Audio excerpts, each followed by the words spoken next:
और ये संगीन इल्जामात उनके ऊपर भी लगे हैं, इनकी भी इन्वेस्टिगेशन होनी चाहिए। ठीक है, इनकी भी इन्वेस्टिगेशन होनी चाहिए। शहजाद चौधरी साहब, ये वो इंपॉर्टेंट पॉइंट है जो कि रेस कर रही है ऑपोजिशन भी।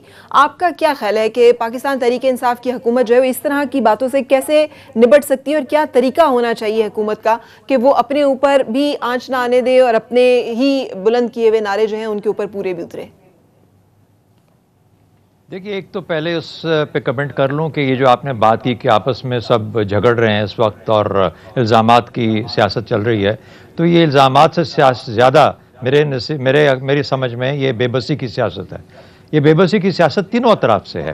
पाकिस्तान पीपल्स पार्टी, PMLN बेबस हैं अपने लेट से जो उनके पुराने कुछ ऐसे काम हैं जो सामने आ गए, जो कि इस वक्त पाकिस्तानियों के आगे हैं, जो कि अदालतों के आगे हैं, जो कि नैब के आगे हैं, या मुख्तलिफ चीज़ें सामने आ रही हैं, कभी पनामा की शक्ल में आ जाती हैं, कभी फेक अकाउंट्स की शक्ल में आ जाती हैं। सिमिलरली यही मामलात आपको PTI में नज़र आते हैं। तो ये बेबसी है तीनों अतराफ के अंदर। दूसरा, एक बेबसी PTI की और है, और वो ये है कि उनके हाथ में जो सबसे बड़ा प्रॉब्लम दे दिया गया है वो मईशत का है, और इस मईशत को हल करने के लिए उनके पास वसाइल नहीं है।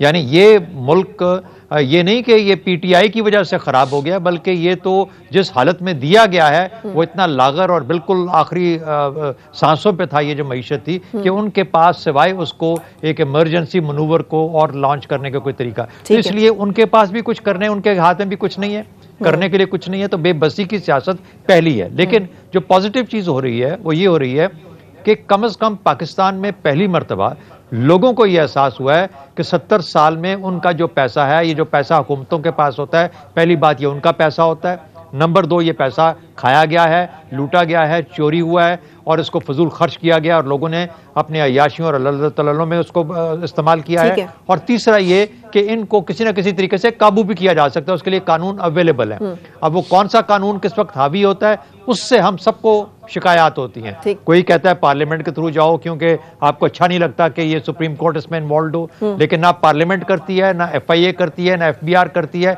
ना कोई और करता है। अब जब नैब और सुप्रीम कोर्ट दोनों ही इस सूरत में एक्टिव हैं, तो वो हमारी पार्टीज को, उन लीडरशिप्स को जो कि बिल्कुल इससे मुबर्रा थी कि कोई उनको कोई सवाल करेगा, मेरे ख्याल में वो आज थोड़ी मुश्किल में है। और इस वजह से शोरो गोगा की सियासत बेबसी की सियासत है, बजाय इसके कि पर्पसफुल सियासत की जाए, जो कि जाहिर है कि इस मुल्क में इस वक्त नहीं हो रही। ठीक है।